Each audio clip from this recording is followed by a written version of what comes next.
In July, when the monks were here, they created a sound mandala right in the foyer here.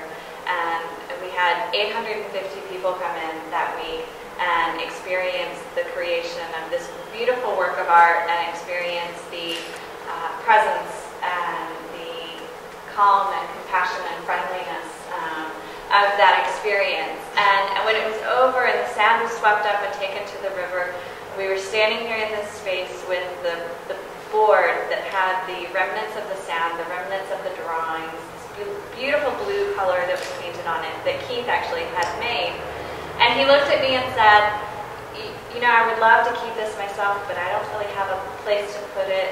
If there's something creative that you could do to benefit the Carnegie Center, you're welcome to have it. And, you know, I thought, well, that's a great idea.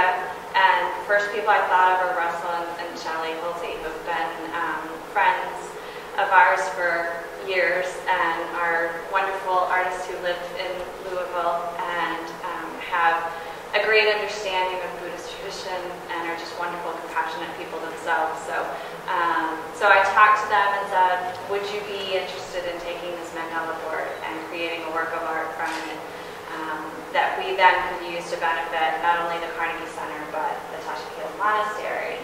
And so they said right away that they would be honored to and would love to do that and have that experience. And when you see it, you'll see that it really paid off, and I think they've paid a great tribute to that experience. It's so beautifully shrouded under this perfect canvas. I think we need to do another painting to get this canvas a little. Yeah.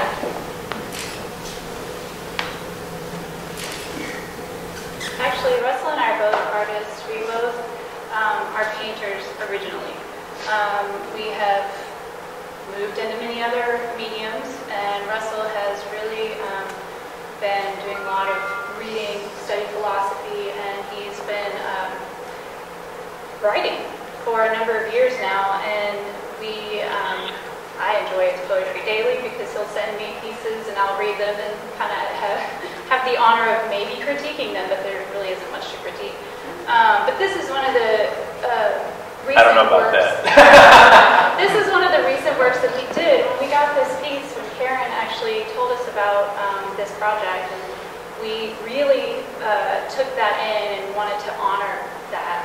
So we sat with this board, and we have both been to many dissolution ceremonies through the Festival of Faiths and collected the sand, and we actually utilized the sand within the paint. We mixed that together. I don't know that you'll be able to see it, but we did that, and we sat with this board for a number of weeks before we even began to set a paintbrush to the board and thought and really start to meditate on what does this mean. And then Russell came up with these words. It's a haiku, which most of you all may know about, but you want to read this and then I can explain a little bit about why it's the way Sure. it is. I always, before reading a haiku, I just want to make sure that most folks are familiar with the form.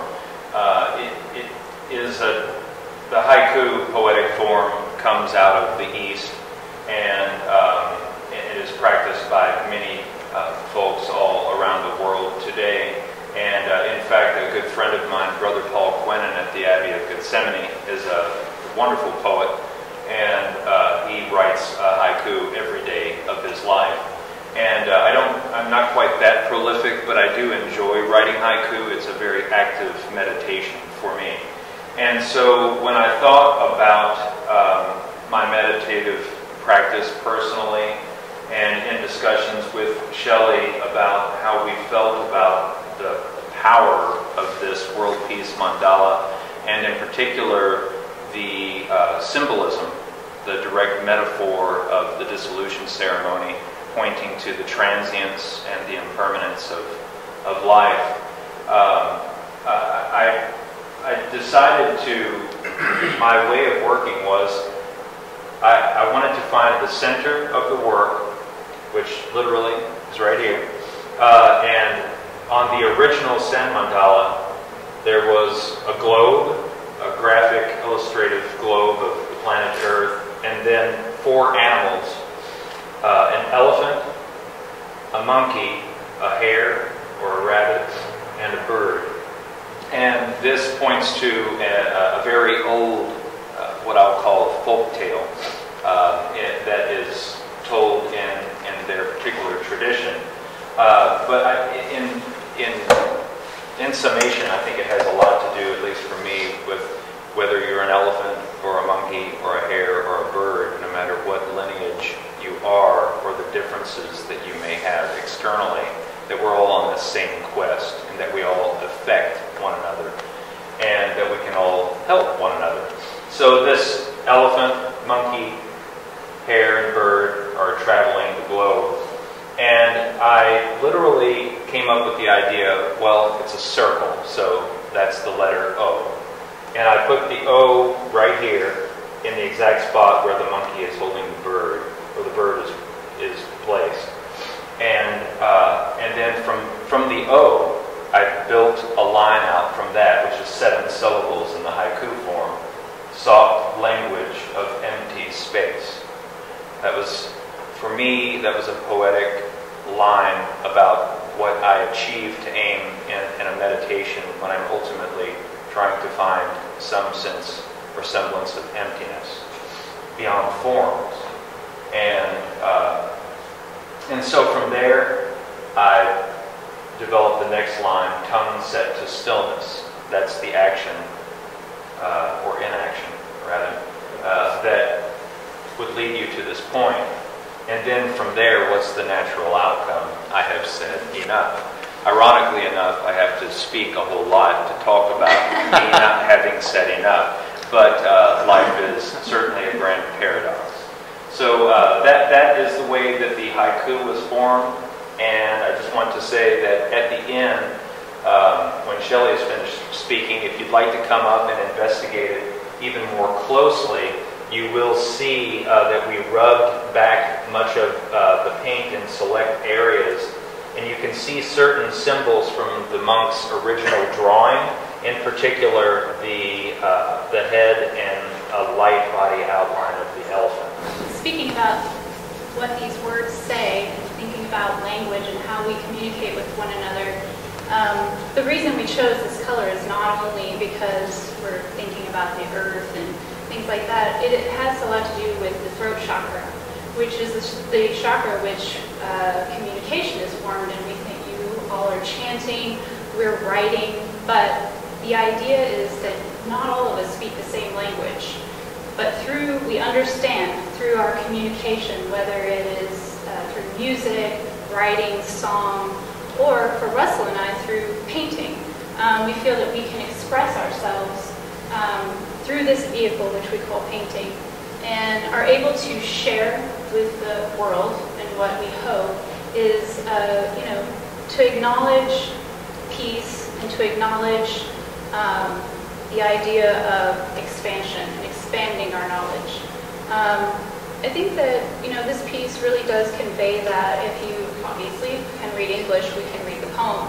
If you cannot, you understand that when you look at this piece, you become still in some form of a meditative state, and you realize that you are contracting into the center and then you are expanding again, which is the idea of yoga, meditation. We're all wanting to ascend in some way. We're trying to continually go through the world, learning, gaining knowledge, contraction and expansion to get back to an inner peace, an inner understanding, and then sharing that with everyone. So the thing is that the way that, you know, I approach painting is a very, it's like a Zen practice for me. I like a moving meditation. Russell likes to work in his mind. I like to actually express through movement. So for me, gesturally, like moving through this piece and dancing with it, if you will, is a way for me to express myself. And, you know, Russell and I combining our two mediums together, his writing with my painting, creates a really lovely piece, I think. So. We were just discussing an English translation, Shelley and I were, of the Bodhisattva vows, which have to do with mindfulness and compassion above and beyond anything else. And this particular translation into English came to me by way of local artist Dick Sisto, Richard Sisto, who received this translation from a personal friend of his, the poet Gary Snyder. And Gary Snyder had translated this into English, so this is his particular transliteration from the original source. But I think that it's rather interesting that we were discussing this on the way over, literally talking about it as we were crossing the bridge, hovering above the very river where the sand for world peace from the Mandala had been ceremoniously placed several months before as a prayer or an invocation for world peace.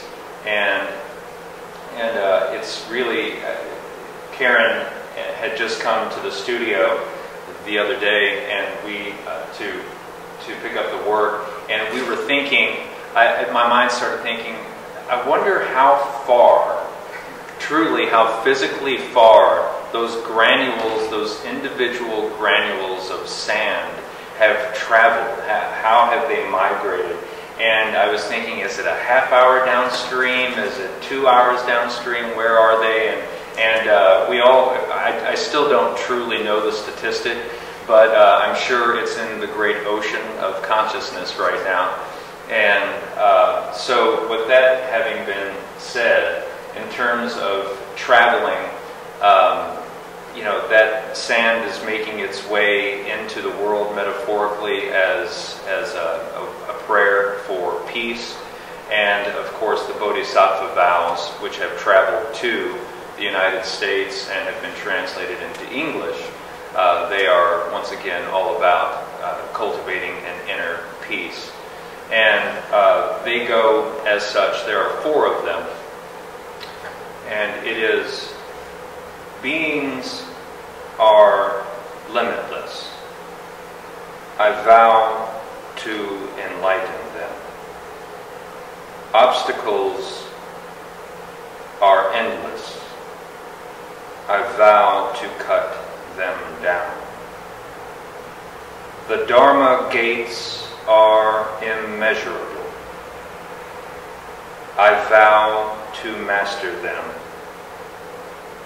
The Buddha way is endless. I vow to follow through.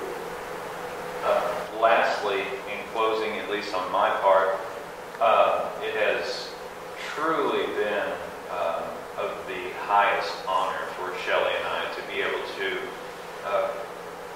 work in conjunction with the monks and with the Carnegie Center for Art and History. You know, as a cohesive, like-minded group of people, you know, maybe they're the elephant and I'm probably the monkey. And the hare and the bird, you know, and we all come together and we work on this thing. You know, we can call the thing a painting in this particular case. In a larger sense, this thing is life. It's the phenomenon of existence and of being present. and we're constantly evolved in this ever-changing dynamicism of just eternal flux. You know, it's always change. And there is suffering and there is happiness. But I think this is a testament to the ephemeral quality of the Sand Mandala, and to also the idea that, you know, this is kind of this abstract look of earth from above. And if you can kind of transport yourself out of the daily grind, as it were, and try to, if only for a few moments, ascertain some kind of a higher picture, some higher ideal of your place here on earth and the time that's bestowed upon you. So that having been said, Shelley and I were just honored to be a part of the migration of this work. And lastly, the poem itself, literally, in terms of the painting process, was generated by way of deconstruction. What I mean by that is all of this paint was on top, and then these were masked off and then actually cut out individually, each letter, to remove the paint, the wash of paint on top, to expose the original blue of the Sand Mandala platform. And then if you, once you come up and inspect it, you can see the line drawing from the original piece inside the blue. So the wonderful thing about this is that the painting is present. The painting is physically here, but the poem is more invisible. It actually isn't the painting. The poem was literally put there by the monks themselves. In terms of the background, we just removed our layering to expose that, which is a way of paying homage to really the birthplace of the work in and of itself. So, Thank you. Thank you so much.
I'll hold the board if you want to just.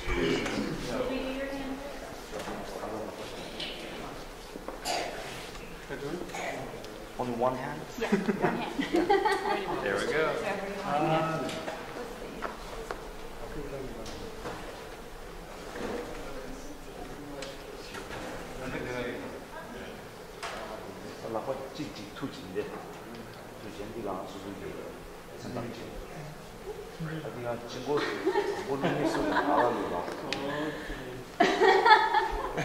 What do you think? First hand to touch the board. In the beginning, this would be like an idea.